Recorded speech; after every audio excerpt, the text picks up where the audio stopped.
यह कहानी एक कमजोर विद्यार्थी का है और यह कहानी बस कमजोर विद्यार्थियों के लिए ही है।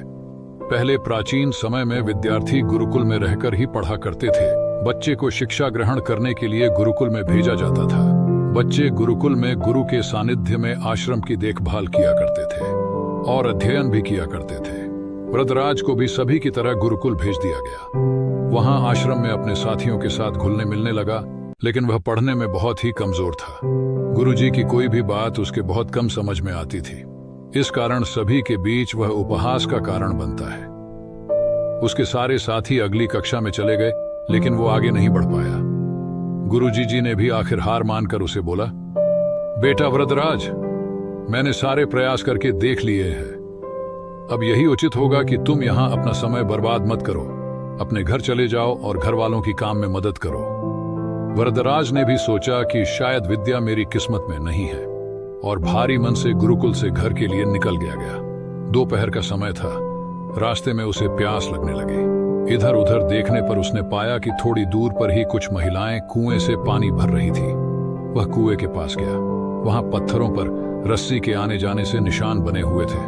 तो उसने महिलाओं से पूछा, यह निशान आपने कैसे बनाए? तो एक महिला ने जवाब दिया, बेटे, यह निशान हमने नहीं बनाए। ये तो पानी खींचते समय इस कोमल रस्सी के बार बार आने जाने से ठोस पत्थर पर भी ऐसे निशान बन गए हैं। वरदराज सोच में पड़ गया। उसने विचार किया कि जब एक कोमल से रस्सी के बार बार आने जाने से एक ठोस पत्थर पर गहरे निशान बन सकते हैं, तो निरंतर अभ्यास से मैं विद्या ग्रहण क्यों नहीं कर सकता। वरदराज ढेर सारे उत्साह के साथ वापस गुरुकुल आया और अथक कड़ी मेहनत की। गुरुजी ने भी खुश होकर भरपूर सहयोग किया।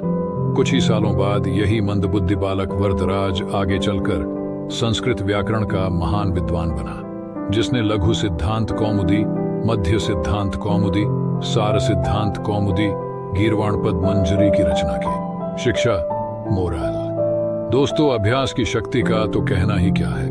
यह आपके हर सपने को पूरा करेगी।